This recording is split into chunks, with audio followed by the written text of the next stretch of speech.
I know many of you know him very well, and I've gotten to know him in the last year, and I couldn't be happier for him and happier for the time we got to spend together. I got to tell you, he did everything to make my transition as smooth and make me successful and help me. So, nice round of applause, Mr. Senator.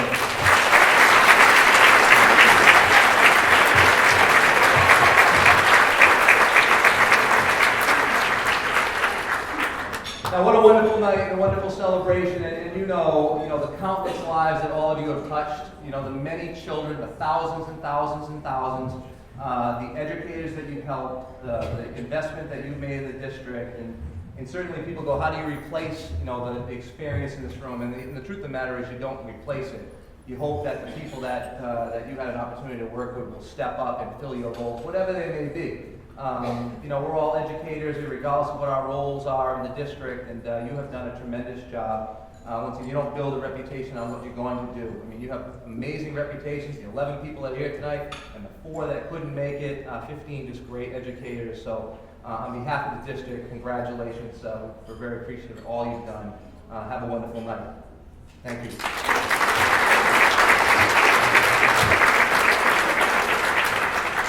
At this point, it's my pleasure to welcome our Vice Chair for our school board, Ms. Nancy Steenson, and she's going to welcome and introduce you to the board. Nancy.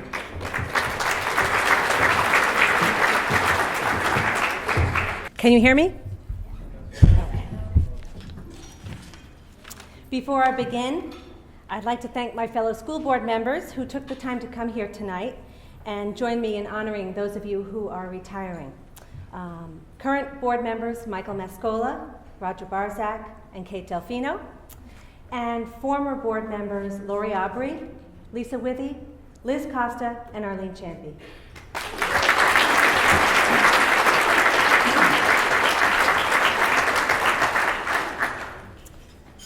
I recently came across something that Tom Brokaw said in a graduation address. Although it was aimed at young people beginning their professional journey, I think it's equally appropriate now as we look back at the collective years you have spent in service to our Timberlane family. He said, "It's easy to make a buck. It's a lot tougher to make a difference." On behalf of the Timberlane Regional School Board, I would like to thank all of you for making a difference in the lives of our children in our community. It's a great privilege to address all of you this evening. I have felt for some time now that I owe a debt of gratitude to the teachers and administrators of this district. One of the reasons I became a school board member was so that I could be an advocate for our teachers, make their jobs easier, help them to feel appreciated, and make sure they continue to receive the respect that they deserve. I have been fortunate enough to see firsthand the fruits of the dedication and efforts of the teachers and administrators in this district. My children switched from parochial school to the Timberlane School District at a young age, and I can't tell you what a difference that has made in their lives. Because of you, my children have learned to shoot for their highest academic potential. Because of you, my children have learned to be kind to all children, regardless of their physical or intellectual capabilities. Because of you, my children have learned personal responsibility and respect for authority. Because of you, my children have been given an opportunity to study music early and often, and were given an appreciation for the importance of arts in education. Because of you, my children were encouraged to find a sport they love and stick with it, despite the stumbles. Through it, they learned the importance of teamwork and the value of keeping their bodies strong throughout their lifetime. I moved my children into Timberlane schools because I wanted a school that would educate the whole child. Because of all of you, the whole child is indeed nurtured here in the Timberlane district, and I sleep well every night knowing what a great choice I made for my children. I have given you my story, but there are countless other stories across the district over the years.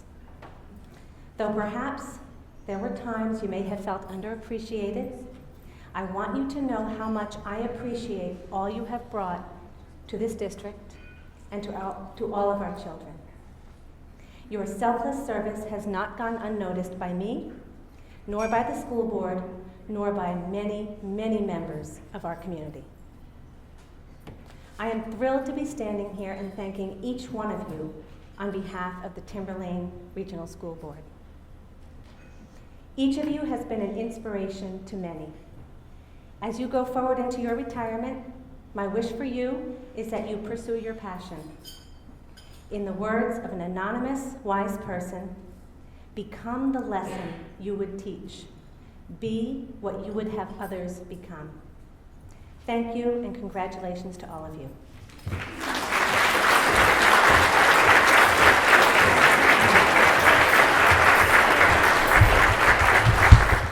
Welcome to all the retirees. It is my pleasure to send you off into the sunset and into a much better and easier life, hopefully, than you have experienced here. Less work, I hear that from the retirees that are returning. More Florida, it seems. So congratulations on a job well done and on the service to the Timberlane School District. It's my pleasure now to introduce to you some of our presenters, actually all of our presenters. And I would like to start with calling to the podium Tony DiBartolomeo to introduce some of the retirees from the music department.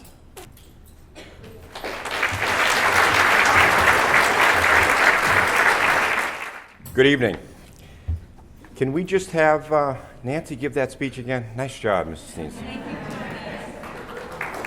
I have to be honest. I'm sitting there thinking, and Mr. Hughes, don't take this. Please call Jim. I don't want to follow that. Please call Jim. I don't want to follow that. But it's really my pleasure to be here tonight. This is such a wonderful occasion and an unusual one for the music department because this year we have 3 people retiring, and we haven't had that, or even one for quite a while. Mr. Fennery, would you like me to speak about all 3? Where are you? All 3, or how am I doing this? That's entirely okay. All 3. You don't want to see me too long, so I'm just gonna do all 3, one right after the other, if that's okay. Is that everyone's pleasure? All right. I'm going to start out with Sue Quigley. Sue Quigley has been a teacher in the Sandown Schools since 1987. She attended the University of Hartford, which she graduated with a Bachelor's of Music degree, and prior to her Timberlane employment, she taught for 6 years in the Drake Mass school system and for 3 years in the Derry School District. She started with Timberlane sharing a position with her half-time teacher sharer, Karen Saywood, and then they both progressed to full-time positions, Karen at the high school and Sue at Sandown, where she's remained ever since. Some of her outside activities included being named New Hampshire Music Education Association elementary chairperson for 6 years. In that position, she coordinated elementary music performances from schools across the state and was faced with many facets of logistics and coordination that a festival of this magnitude requires. The result of her successful effort were music festivals that brought hundreds of students together for many wonderful days of making music. For 25 years, she was the music minister at St. Anne's Church in Hampstead and was the director of their children's choir for 20 years. And the new director of the children's choir was the person who preceded me, Mrs. Steenson. So there's a connection there. This long-term commitment to the advancement and encouragement of children's choir was truly one of Sue's great passions in life. Her dedication to the choirs at Sandown Elementary was evident at every concert presented in the last 25 years. Whether challenging her students with singing in foreign languages or in multiple parts, her love and caring for the children and the choir was always abundant in the high quality of each performance. Sue always wanted the best for her students, which was evident with her selection of piano accompanists for nearly every concert. Tom, her husband, is a superb pianist and was always by her side during these performances. She also taught private voice lessons to hundreds of students from her home and through the private lesson program that the district provides. Additionally, Sue was a member of the New England Ambassadors of Music staff for 2008 and 2010, where she assisted with taking about 200 high school students on a 16-day, 7-nation European musical tour. Her impact has been tremendous in the lives of countless aspiring and future musicians. In preparing for this event, I had the opportunity to speak with her colleagues and friends. One of her Sandown colleagues relayed that you never knew what Sue would come out with next.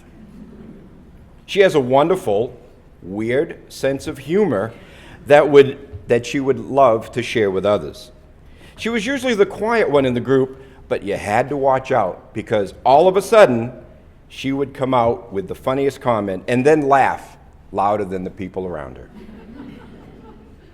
One of Sue's administrators said of Sue that her determination, commitment is exceptional. She constantly goes over and above in both time and effort in order for her students to succeed. A wonderful, wonderful comment. To sum up a person's lifelong dedication to teaching is nearly impossible. Without her husband Tom, her son and daughter Ryan and Lauren, and their grandchild Audrey, and the new main house to enjoy, we all wish Sue a long, healthy, rewarding, and richly deserved retirement. It has been a pleasure working with her over these many years, and her wit and wisdom will be sorely missed. Sue Quigley.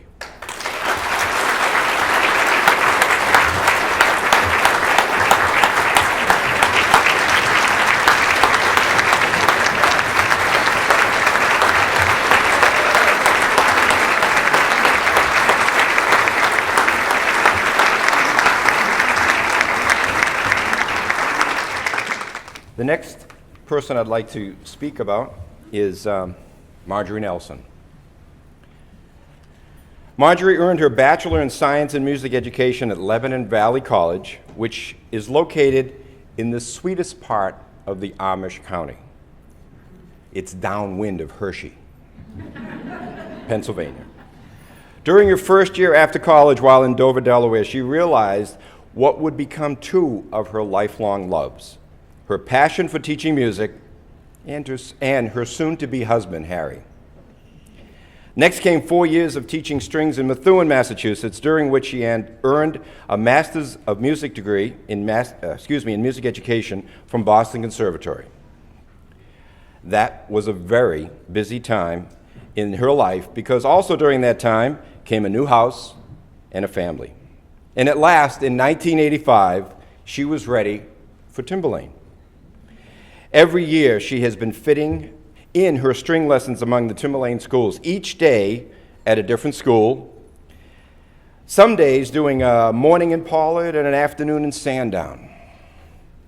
The space available for teaching strings has been sometimes hard to find. We're getting that rectified with her help, but sometimes it's hard to find. One year, she taught students on the landing between the stairs.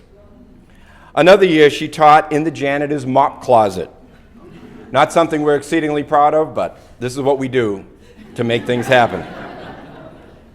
One of her colleagues described Marge when she enters the building as that little whirlwind with a case trailing behind her, racing in the door to make the most of every minute that she gets to spend with her students.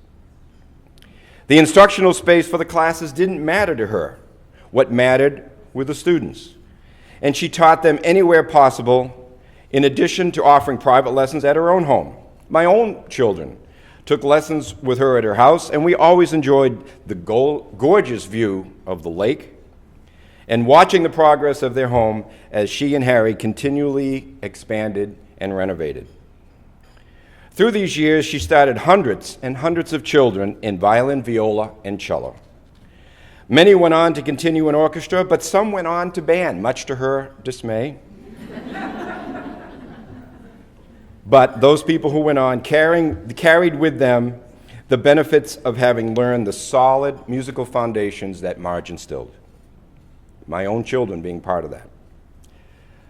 Many of her string students were among those selected to play at the annual New Hampshire Music Educators String Festival, a festival which brings together students from all of the string programs throughout New Hampshire. Marge's students often represented 1/3 of all the qualified students from across the state that participated in this festival, something she was always very proud of, and justly so. This accomplishment speaks volume to her ability to bring out the very best in her young artists. Some of her former students are now included in the ranks of string teachers from around the state and New England, as well as performers in semi and professional orchestras, carrying on their love of music instilled by Marge. To disapprove the erroneous phrase that those who can do and those who can't teach. After many years as the first violin in the first violin section, new teeth, section as assistant concertmaster, Marge was chosen as concert mistress of the Merrimack Valley Philharmonic Orchestra. This is truly a statement to her skill as a performer from which her students have benefited on a daily basis. We have been very fortunate to have enjoyed her fine musicianship and dedication as a teacher for many years. But all good things must come to an end. And tonight we bid farewell to Marge. The next chapter of her life is beginning now and will surely include continuing to play in the orchestra, teaching privately, and living life to its fullest with Harry, Melody, and her grandchildren. We wish Marge the very best. Marjorie Nelson.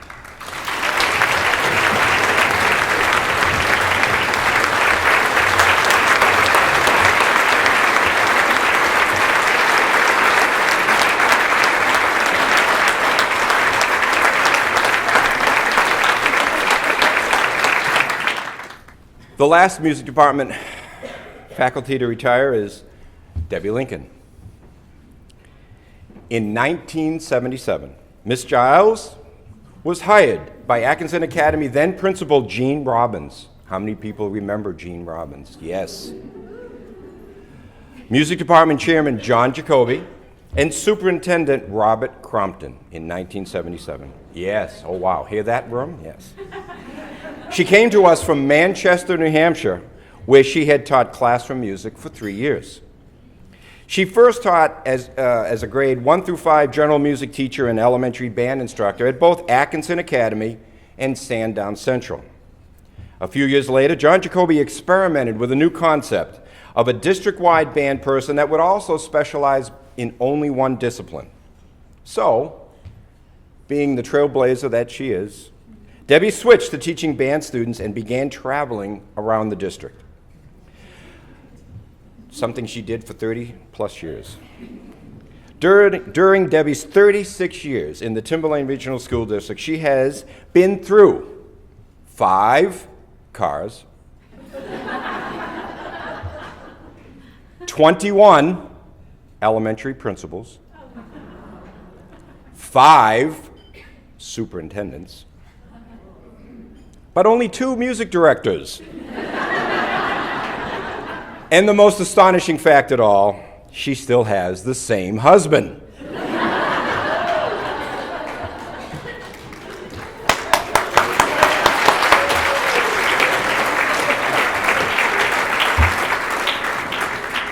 For many, many, many years, space was always an issue, recurring theme with these people that go from building to building.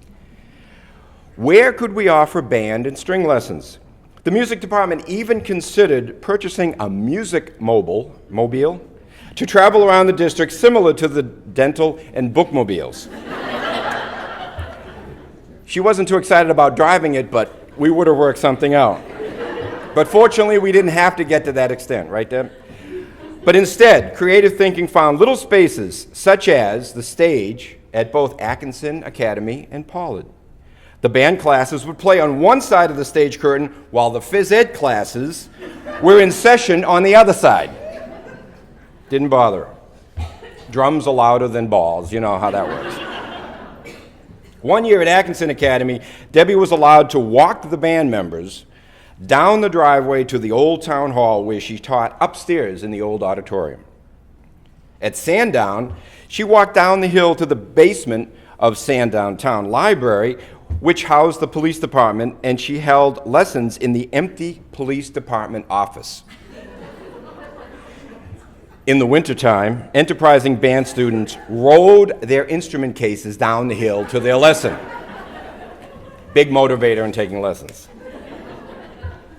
She also had taught in almost every elementary school hallway, the principal's office, the kitchen after the cooks had gone home, a corner of the lunchroom during lunch, and all the art rooms. But her favorite classroom was the airlock way between the two sets of doors at the entrance of Sandown Elementary. Such a delightful space. Band classes would need to stop playing and move music stands aside as parents brought their tardy children and screaming toddlers to school. Didn't faze her. She kept going. I remember those years quite well. Perhaps it was these favorite teaching spots that spurred Debbie on to serve on the facilities committee for the $42 million building renovation and construction of the PAC, which she was a major, major player in. Speaking of committees, Deb has served on the District Evaluation Committee, helped construct and revise 2 district music curriculums, served as the editor of the Quarter Notes as a statewide music education publication, and is proud to have started the school recycling programs at both Sandown Central and Pollard Elementary. Perhaps her proudest accomplishment has been working with the district faculty to develop the Timberlane Elementary Startup Band program, where children try instruments prior to beginning lessons in an effort to find the right fit for the instrument personality of the kids, so the kids could be successful. Now, a couple of milestones. In her nearly 40 years of music education in New Hampshire, Deb has achieved many milestones, most of which I can tell you tonight. She has had some of her students go on to become composers, members of military bands, and professional musicians. She has only had to break up one fist fight between trombone players during a concert. She has only been called away from the podium a half dozen times to answer the question, the burning question, what song are we playing now? Debbie's parents have attended nearly every one of her school concerts and parades to support her efforts. Only very loving parents can listen to Hot Cross Buns that many times. And it was always the delight to see the parents out there. Her father would be out there with his repair case, and as soon as the inevitable happened, and the clarinet broke down or the saxophone had a problem, Paul would take the instrument, fix it, and no problem, he would just work his magic. I wish I knew just what he forgot. After a particularly bad concert, Deb's dad reassured her by whispering, "Any landing you can walk away from is a good one." Now, not all of it's great. She has been chastised by principals many times for involving her parents as special guest performers during concerts. But she did it, and they loved it. To this day, you could see her mother sitting and playing drums in the back, or her dad playing clarinet. Unbelievable. All 3 of tonight's music department retirees experienced the same concert in Sandown, where the lights in the town went out during a concert. Audience members retrieved flashlights from their cars so the concert could and would continue. Debbie has written approximately 45 retirement songs for colleagues. She has only once fallen out of her chair while turning pages for Mr. Quigley, who was referenced earlier, who was accompanying the Sandown Chorus at the statewide Elementary Sharing Festival. Just once. And luckily, in 36 years, she has only had 2, count them, 2 band members who have lost the entire contents of their stomachs during a concert. We all say that no person is irreplaceable, and we generally agree, but Debbie just might.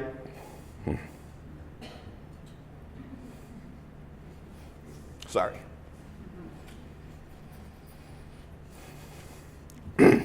Debbie just might be close to being one of those exceptions. Sorry.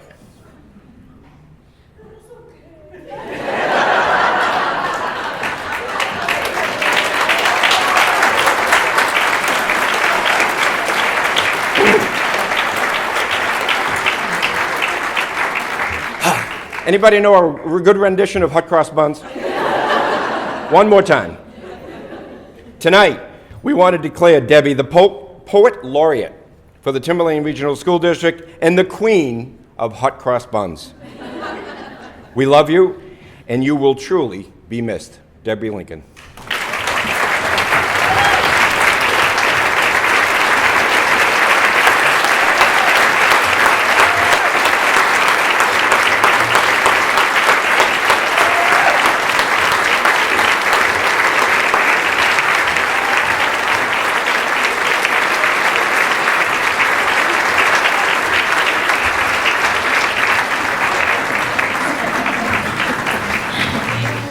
Time I get an applause to come up to the stage.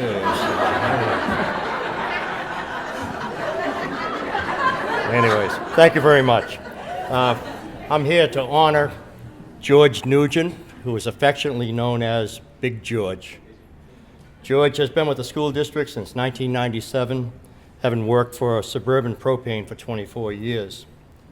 In his 16 years with the school district, George has worked at the high school and has been very dedicated to his duties as a second shift and a swing shift staff member. Early in his work career, George was a firefighter with the Tewksbury Fire Department, working at the South and Central stations. He then took a position with J.L. Bonte and American Propylene as a truck driver, which later became Suburban Propane. After a number of years, George was made plant manager for Suburban Propane. George has been married for over 40 years to his wife, Deborah, who he refers to as the love of his life.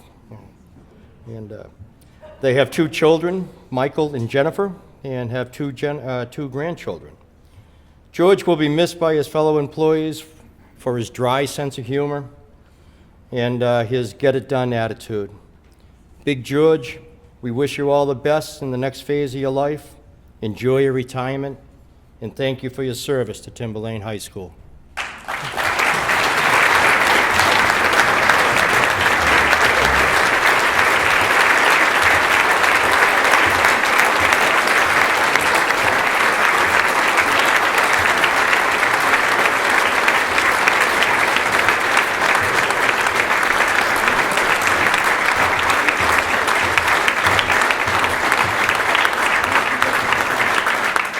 Start with Jeannie Como. Jeannie Como was hired in 1986 as a computer aide in charge of the Right to Read Lab. She had just graduated from Notre Dame with a Bachelor of Arts degree in interdisciplinary studies at the age of 42. She said I could say that. At the time, the computer lab consisted of 8 Apple IIs. Does anybody know what that is? Mrs. Sherman does. Along with various other reading stations based upon early reading skills. She worked in this position until 1996, when she was hired as a 3rd grade teacher at Pollard still. For the next 17 years, Jeannie worked as a 3rd grade teacher. During much of the time that she was part of the 3rd grade team, she was also part of a family. A student configuration often discussed and called the Big Mac family, consisting of a 1st, 2nd, and a 3rd grade teacher. She served on many different committees during her time here, but most instrumental were her work in wellness and the science committee. Jeannie is a very organized person, getting to school each morning early to make sure all of her materials for the day were just right for her students' arrival. The students are truly the reason Jeannie is here. She believes that all students can learn, but that sometimes they need more TLC than others. She has an undeniable gift for working with other struggling students. She accepts all children for who they are and helps them to learn strategies that bring them success in the classroom. She has a matter-of-fact type of an attitude. Things just seem to roll right off her back. Her students and colleagues describe her as compassionate, understanding, passionate, sometimes loud, but that sort of goes with passionate, and honest, some would say brutally so, and always fun. Jeannie is very private. She never wants to burden anyone with her troubles, and she has had her share. Jeannie not only raised her own 3 children, 2 as a single mother, but 4 stepchildren as well. I think after raising 2 families, Jeannie not only has earned her retirement, but probably a little spot in heaven for later on. Regarding plans for retirement, maybe Jeannie just might go into law enforcement or a neighborhood watch group. After last year's summer ordeal, armed with a shotgun, and a keen observational eye, she was single-handedly assisted the law enforcement in the arrest of a band of home burglars. And that is an absolutely true story. You must ask her later. Jeannie plans on spending time with her family, including 4 brothers and 4 grandchildren, all male, in case anyone wants to know that, and do some traveling and find something new to occupy her time because, in her own words, I can never be a couch potato. Jeannie, we wish you the very best in your retirement, and please know that you will be missed.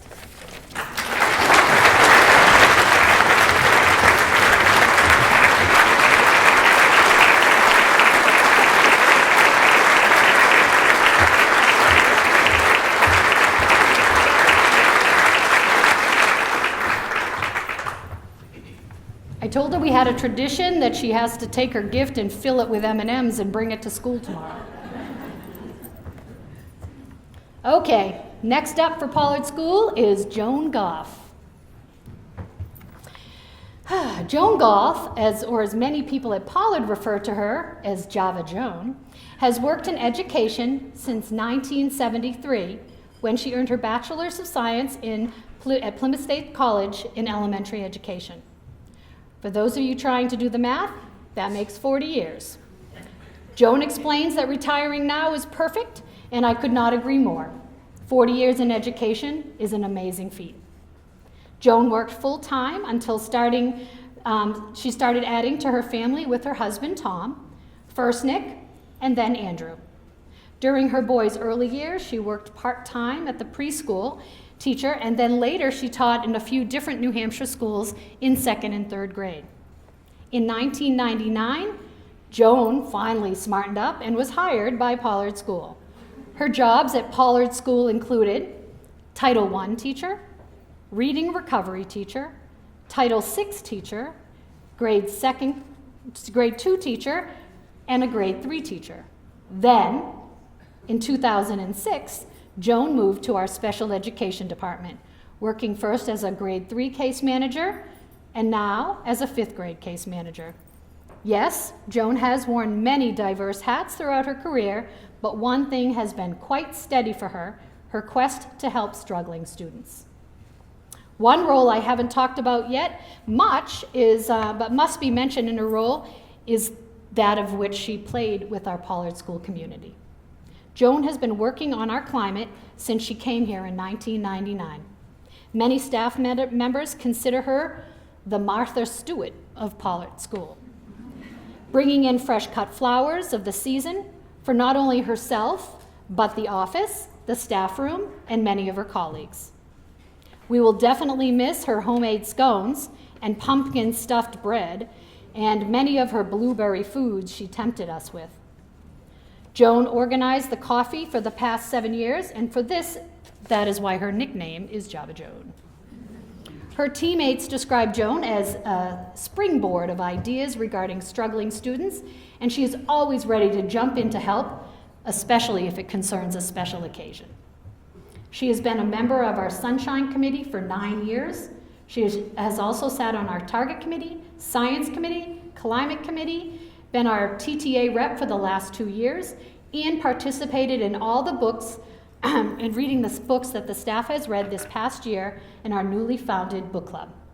Besides that, she has also been the deacon at her church for the last 3 years and the chairperson for her church's Holly Fair for the past 10. Joan clearly has earned her retirement. When asked what she plans to do, she answers just about how you would expect her to, with the list a mile long. She wants to golf. She's very excited to be a grandmother this coming August. Did I mention golf? Blueberry picking for the Blueberry Farm stand, which she's been working on for many summers because she just enjoys people's company. Visiting her son Nick in Washington, golf, gardening, skiing because she can't wait to get the midweek prices, and of course golf during the week, which will also be cheaper during the week. She might do some more golf maybe later on. But Joan, I just want to say, golf or not, we wish you and Tom a wonderful retirement.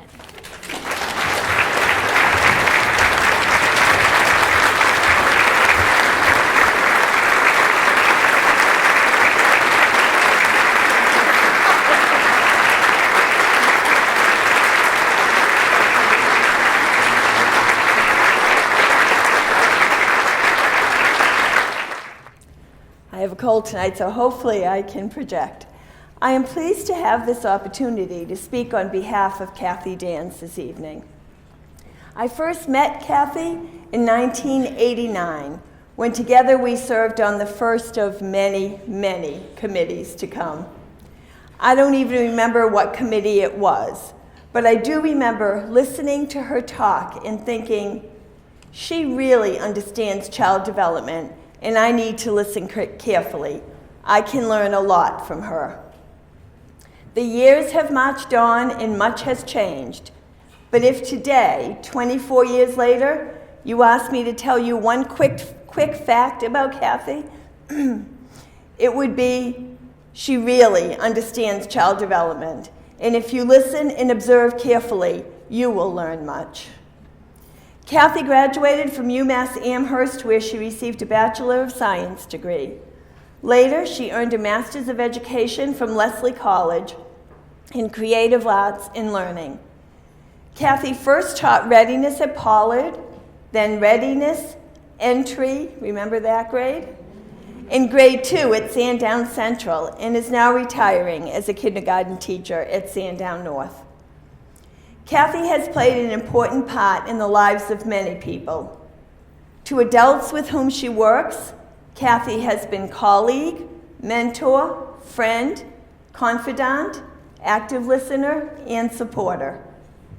To students, Kathy has been teacher, cheerleader, coach, supporter, and yes, mother.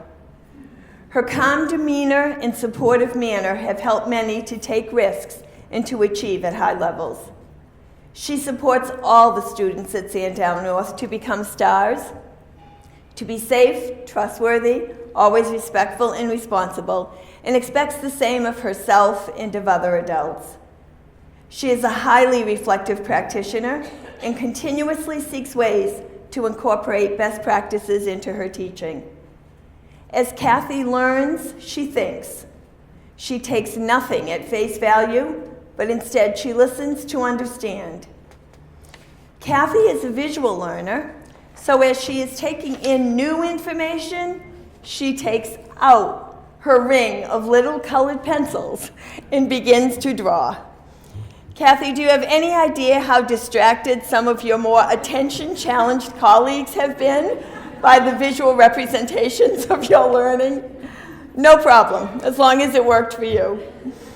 We will miss Kathy at Sandown North. She always asks us the tough questions, forcing us to deeply understand and then articulate our thinking. Isn't that the sign of a great teacher? For several years, Kathy has served as one of the co-chairs of our emergency response team. Her organizational skills have certainly been tested on that committee. She has helped others to create much-needed systems and procedures, but has always been willing to be flexible and make needed changes. When we review our calendar of drills, she so nicely asks me, "We didn't do such and such a drill last month, did we?" She does keep me on track, but in such a nice way. As a member of the Sandown North Target team for many years, Kathy nudged staff members to stretch, to offer interventions and supports that would bring about behavioral and academic success for each child. Throughout the years, Kathy has served on district committees, sharing her ideas and learning from others. I have told Kathy that we are not ready to let her go, so she needs to either volunteer or be a guest teacher next year. She seems to have some crazy idea about relaxing and maybe spending more time in Hawaii. How can that be? Seriously, Kathy, we all wish you and Bill the best in life and enjoy every minute of your retirement.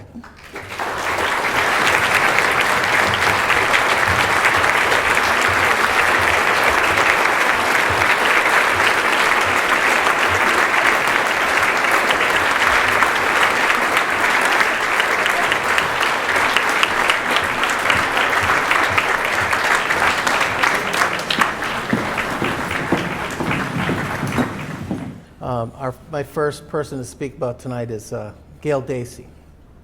And just a little aside before I get started. I've been principal for 7 years, and for the first 6 years, Gail was a part of the PTSA. And the thing that I kind of missed this year and would miss for the rest of my career is that the day of PTSA meetings, Gail always came down the hallway and say, "Mike, remember you have a PTSA meeting tonight?" "Yes, I remember. And remember you said you'd bring the dates for the move-up day and the other things and all these things." So she was sort of the check keeper for me to keep me in line, and that's a personal aside. I like quotes.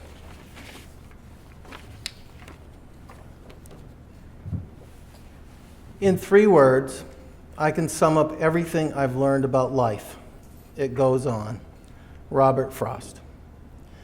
Gail is a pragmatic, practical, no-nonsense educator who will do whatever it takes to help kids. All kids. In education, we refer to this as loving annoyance. She should have been given credit for the now famous saying on Nike t-shirts, "Just do it." Gail has worked tirelessly to meet the needs of each individual child. Her goal has always been to move each child to perform at their highest level. Gail was hired as a special ed teacher in December of 1998.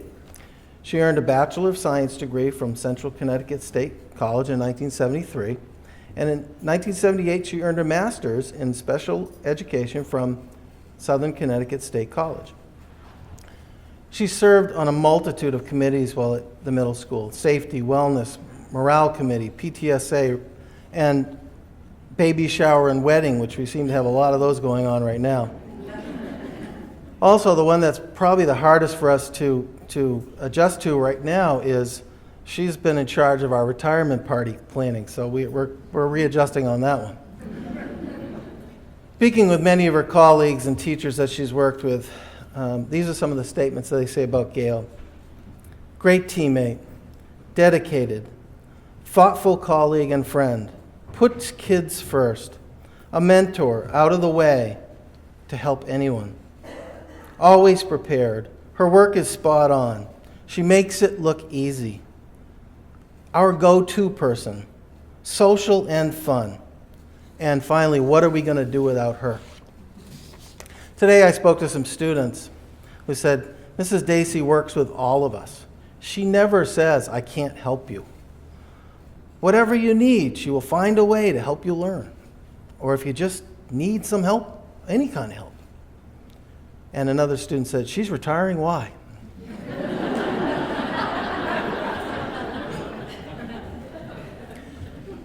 Gail is looking forward to retirement, spending more time with her husband, Ed, and 2 grown children, Kristen and David, and hopefully they'll do a lot of traveling.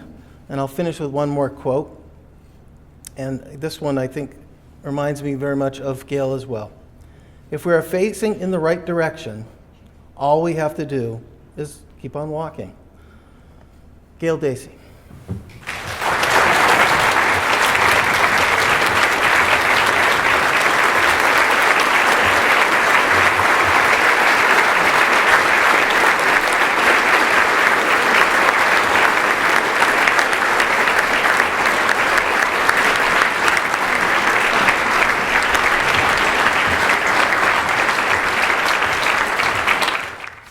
And my other retiree is Janet Hart. And I'll start out with a quote for Janet as well. In life, you can never be too kind or too fair. Everyone you meet is carrying a heavy load. When you go through your day expressing kindness and courtesy to all you meet, you leave behind a feeling of warmth and good cheer, and you help alleviate the burdens everyone is struggling with. Janet did not attend college as a young adult. She married her husband Chuck and joined him in the military as a military wife in Frankfurt, Germany for 2.5 years.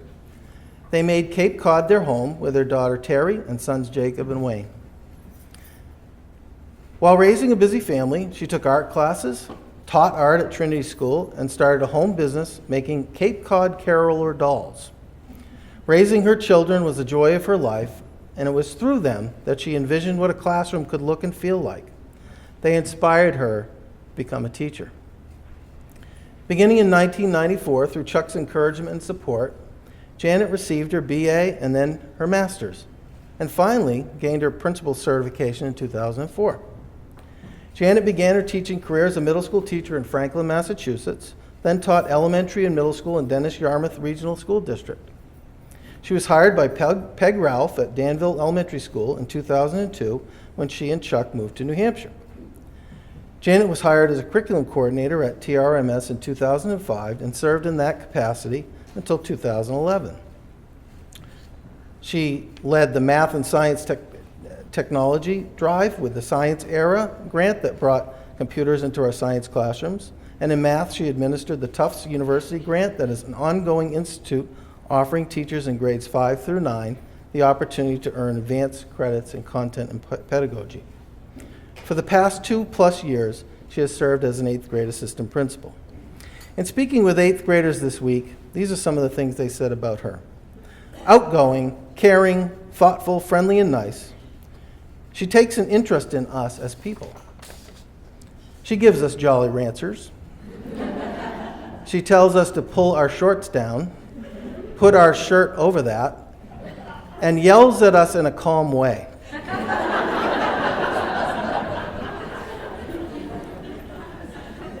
Janet is thankful for the time that she spent with colleagues and friends, and for the thousands of kids she came to know and who taught her things about life that she will take with her. Janet and Chuck have 3 children and are blessed with 7 fabulous grandchildren. They are retiring back to Cape Cod, where they plan to spend lots of time with these grandchildren. Janet is a remarkable educator and one of the kindest people I have ever met. Janet reminds us daily why we chose this profession. She models integrity, sincerity, and humility with every action she takes. We have learned a great deal sharing our time together, and for that, we thank Janet Hart.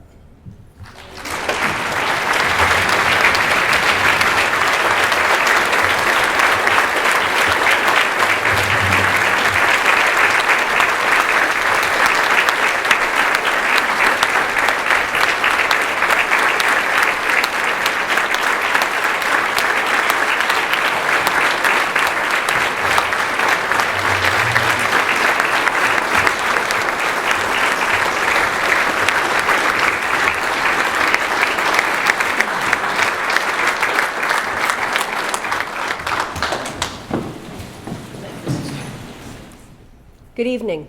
I am Ann Licciardello. I'm not Sue's daughter. And it is my very great pleasure to tell you about my friend and my colleague, Susan Sherman.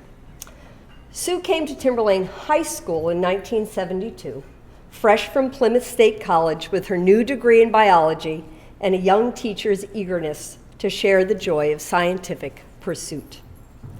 After 2 happy years at the upper level, and a brief stint at home with her new daughter, Kathleen, Sue was brought to the middle school by Dick Fugere to help develop hands-on science learning for younger students. This was a perfect fit, and she threw herself heart and soul into setting up her lab classroom in what was then the back hall of Timberlane Regional Junior High School. 2 major additions, and decades later, Sue is now in the center of TRMS, and I cannot imagine a more appropriate place for her to be. For my friend Susan has always carried TRMS, its students, its staff, and its mission in her heart. Her calling has been to push her students to know in their hearts that science is an endlessly powerful tool, that the earth we live on matters, and that how we treat each other makes a difference. She expected the same drive and passion in everyone with whom she worked, and she refused to be held back in her quest to bring experiential, community-based learning to as many students as possible. Rules that seemed groundless, the chance that her bosses might disagree with her, or even the possibility of failure, were mere bumps to be avoided on her road to her goals. Sue is deservedly proud to have brought outdoor education to thousands of kids. Shortly after her arrival in grade 7, she spearheaded our school's first trip to Sergeant Camp, a wild and lovely outdoor education facility. In my first year at Timberlane 29 years ago, I had the pleasure of accompanying Sue, 2 other teachers from our team, and 135 12 and 13-year-olds to learn in the woods for a week in February. This was a challenging endeavor, and needless to say, we were all exhausted after day 1. But Sue's excitement kept us going. I remember specifically how enthralled she was one cold morning at the touch of a chickadee taking a seed from her outstretched hand. Her own sense of wonder was infectious, and the students in turn showed such joy in studying the outdoors up close. Although a week-long winter trip to camp eventually became logistically and financially impossible, experiential and environmental education are now institutionalized at TRMS. Sue's vision is carried forward by many others. We see it in the 6th grade trips to Camp Lincoln, in the laboratory-based science classrooms throughout the building, in the green team's expanding recycling and conservation programs, and in the 7th grade annual trip to the tide pools of Newcastle Commons. Because time is limited tonight, I can only hint at the depth of Sue's commitment to our school and to the people in it. Did I mention that she's the Sunshine Lady? She's an avid union rep? No, we must be satisfied instead with the knowledge that each of us who has been touched by Sue, her intellect, her love of teaching, by her advocacy for the kids, will carry forward and spread to others what we have learned from her. There is one facet of Sue's legacy that cannot be left unmentioned, and that is her development of future community leaders. But I'll leave this to Kate to describe. Thank you.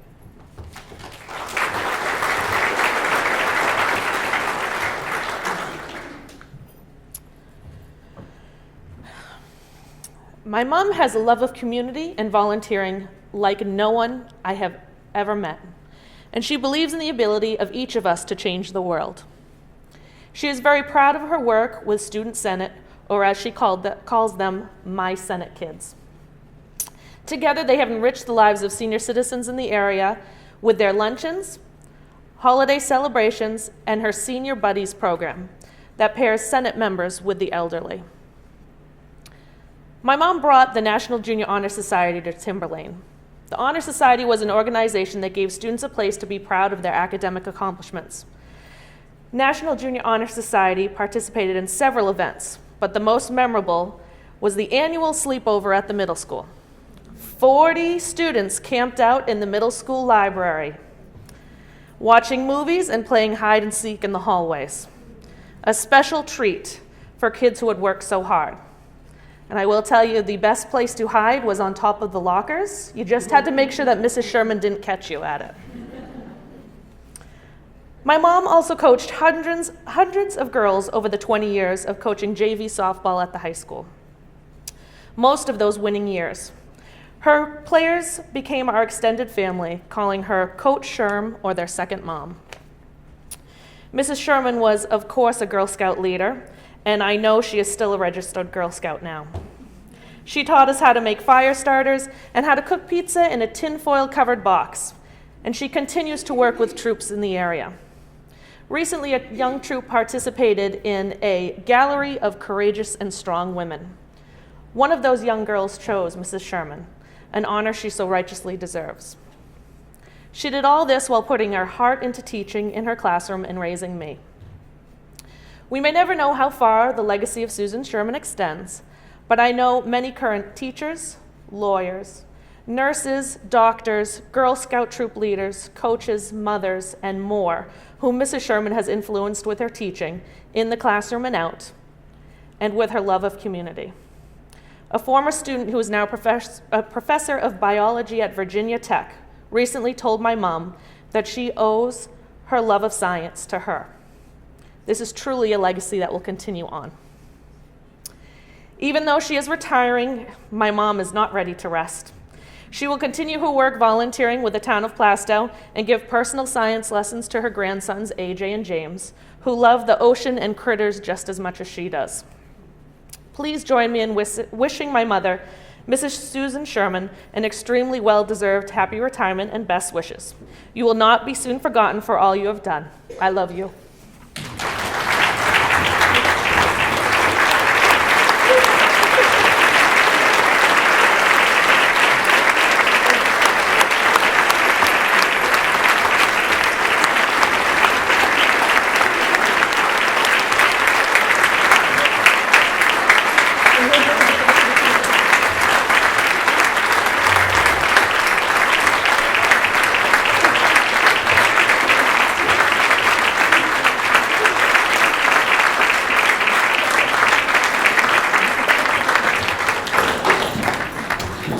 Great night listening to all these great stories of these great people. I have one more person to talk proudly about, John Leary.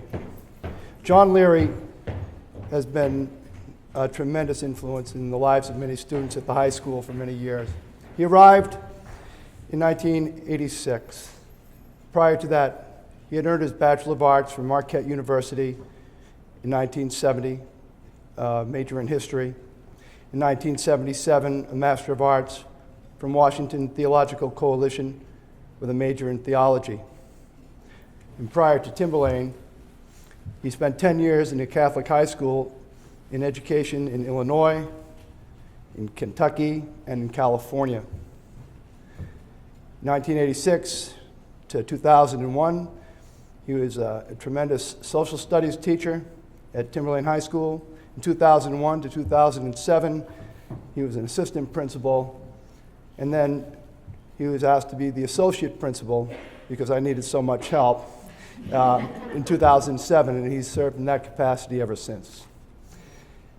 John has garnered the respect and admiration of the entire Timberlane community through his strength of character, his positive disposition, and unflagging effort. As a teacher and as an assistant principal, he has helped shape the attitudes and behaviors of countless students. As an instructor, he taught with passion and clarity. To reach his students, he was willing to go to great lengths. He tells stories, he's still a great storyteller, and he would dance and sing because he's courageous. Recently, in a video tribute created by students in one of our film courses, numerous students remarked on John's ability to make light of difficult situations and to even say thank you. The students would say thank you to him while being assigned a disciplinary consequence. John seemed to be able to make sense of what was going on and turn things around for his students so that they understood what they did and left the better for it. God planted an indelible smile on John's face when he was born, a smile that tells the world that regardless of the circumstances, we have a lot in this world to be thankful for. One of John's greatest gifts is his ability to help others. He is an unofficial mentor to many of the staff at the high school, both young and not so young. Some credit their careers, their successful careers, to his guidance and support. He's helped countless parents with issues related to their sons and daughters, always willing to take the time to help the parents cope with the stress of living with a teenager. John has asked me to express his gratitude to the school board and to the district administrative teams for offering him the opportunity to work with the students, the families, and the professional and support staffs of the district. In each of his 27 years in the district, John himself discovered more and more role models about how to treat others, role models who taught him to teach and engage students in learnings, how to discipline effectively, and how to communicate as an administrator. He has not been counting the days. He loves his job, but he knows it's June and retirement looms, and that will have its own challenges and opportunities. John, Timberlane will have to work very hard to fill the void that is created by your retirement. I will miss you. Your advice and your friendship have meant the world to me. On behalf of the district, I wish you and Betty all the best in the next chapter of your lives.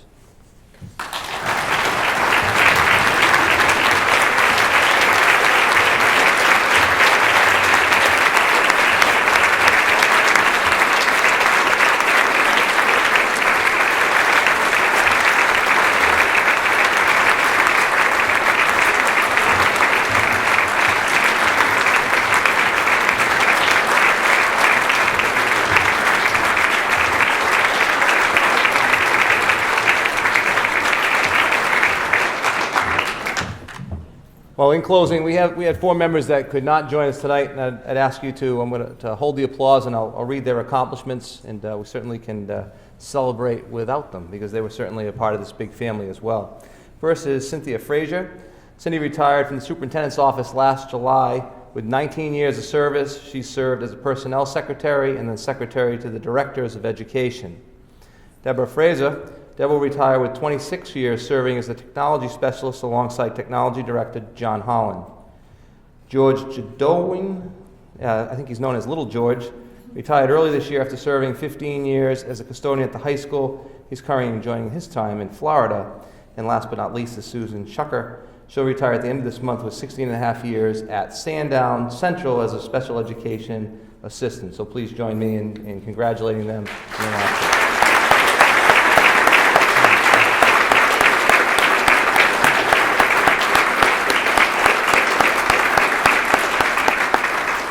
Well, in closing, another wonderful event. The surround care in this community is incredible. The support of our board, the support of this community, and certainly the people in this room. And, as a little boy, my parents always told me, you'll be judged by the company that you keep. Tonight, they would be very proud of the company that I keep, and you should be proud of the company that you keep as well. So once again, to all our retirees, congratulations. You can always come home. Timberlane's your home. You're welcome here any time. Once again, congratulations and have a great night.